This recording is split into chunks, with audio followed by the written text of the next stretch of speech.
So, if you're a gaming fan, you know what happened today, and as you can see by the title, today is one of the biggest days in the history of the gaming industry, and obviously, many people know Activision as a developer of Call of Duty, which is one of the biggest and most well known franchises to ever exist in the history of video gaming. However, today, history took a turn for the better or the worse. We'll find that out in this video. A company by the name of Microsoft, yes, that Microsoft, bought Activision and Blizzard, which is a subsidiary of Activision, for almost $70 billion. You didn't hear me wrong. Almost $70 billion, which is roughly the same price that Disney bought out 21st Century Fox for back in March of 2020. But that's a different story. So this obviously marks one of the biggest acquisitions in the history of the gaming industry.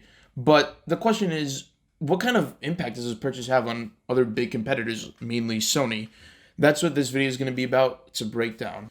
So the impact. So obviously this acquisition had a huge impact on the future of the gaming industry, for two main reasons. Number one, Call of Duty could very much become an Xbox exclusive. I mean, that's the first main idea. Like, if Xbox ends up buying out Activision and the deal goes through successfully for Microsoft, they could end up owning Call of Duty and they could just be like, okay, Call of Duty is only available on Xbox. And I think this is unlikely. This is not going to happen. And I'm pretty sure Microsoft also said it as well. And Microsoft is going to be losing out on a lot of revenue if Call of Duty titles would be accessible to only half the fan base. And obviously, this is going to create a lot of turmoil and tension between the fans of Call of Duty and Microsoft, especially Sony fans such as myself.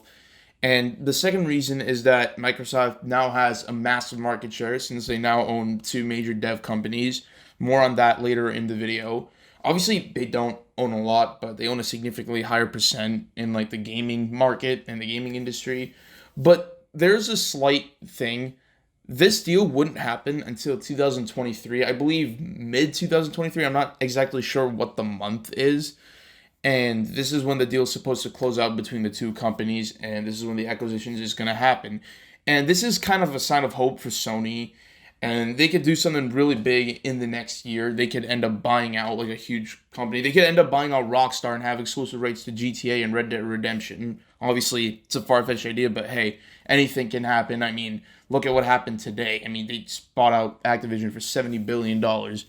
But another thing is that this also means Modern Warfare 2 with the Roman numerals, so this year's Call of Duty title, isn't affected by the deal. So Infinity Ward can just go on, develop the game as they please without any banter or any ideas from Microsoft.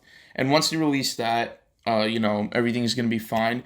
What could happen next year, though, is Treyarch is set to release a Black Ops game or potentially a Black Ops game next year. And Microsoft could completely screw over the dev cycle, and they could say, hey, listen, Treyarch, you're being pushed off till 2024. 2023 is Sledgehammer's year. And again, that could really screw over the dev cycle. Obviously, that happened with Vanguard. That was a disaster. We don't really need to talk about that. And but both companies will operate independently until the deal is closed, so there's certainty on that. And another thing is that Call of Duty could be added to Game Pass. It most certainly, or most likely, will be added to Game Pass. And this means that more and more people are inclined to buy Xbox and pay the monthly fee for Game Pass. And it could be huge. I personally think this part is a good idea because it could revive some really old Call of Duty titles that people absolutely adore, like Black Ops 2, the original Black Ops, Modern Warfare 2, stuff like that. And it could just improve, the overall player count on those games. And obviously, people don't want to have to dish out the extra money to be able to gain access to those games. If they already pay for Game Pass, they can just have access to it just like that. And another thing is, this could be the return of exclusivity for Xbox for launch day items and DLC and so on. So, if you guys don't know, I'm going to go on a little tangent here. You can skip forward a few seconds if you want. But up until, I believe, Advanced Warfare, so Advanced Warfare was the last title for this, Xbox had exclusivity, so that means that Xbox would get any DLC and add-on packs first, and then a month later, PlayStation and PC would get it. Ever since Black Ops 3 all the way up to Black Ops 4, Sony had that. So Sony's PlayStation would get the DLC first, and then a month later it would be Xbox and PC. Obviously, that changed completely with Modern Warfare 2019, except with the exception of like Spec Ops and survival mode and stuff like that. But that's really small, and I don't know what's gonna happen.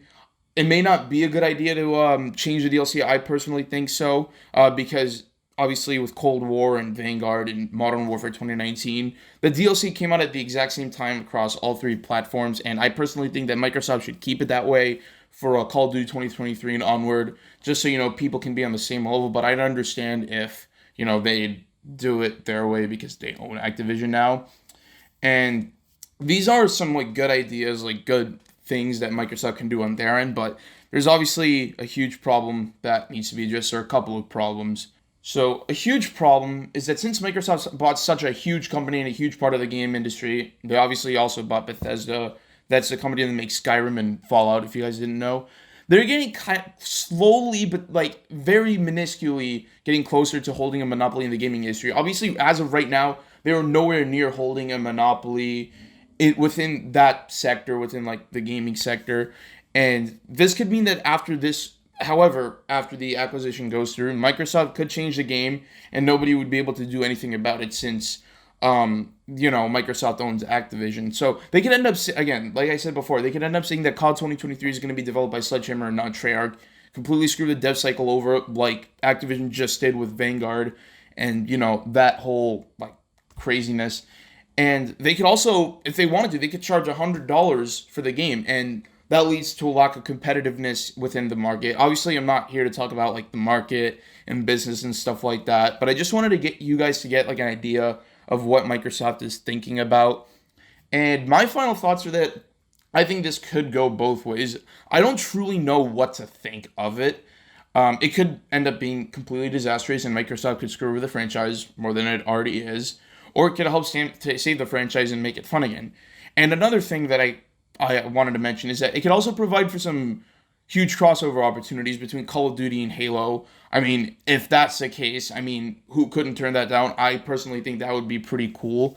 And obviously, Call of Duty and Halo have been the two biggest FPS games for the past 2 decades, other than Battlefield. And that's basically what I think. I want to know what you guys think. Will this deal come through and save a dying franchise? Or is it going to completely just certify the death of a beloved game series that made us fans so happy over the past 20 years? Be sure to let me know down in the comments below. And if you enjoyed this video, be sure to smack the sub button so you can be a part of my fan group, the Sue Crew, and so you don't miss out on future news and Call of Duty videos. And be sure to smash the like button so I know that you enjoyed this video. And lastly, hit the bell icon for push notifications. Thank you so much for watching, and this is Stu Crew signing off. Peace out.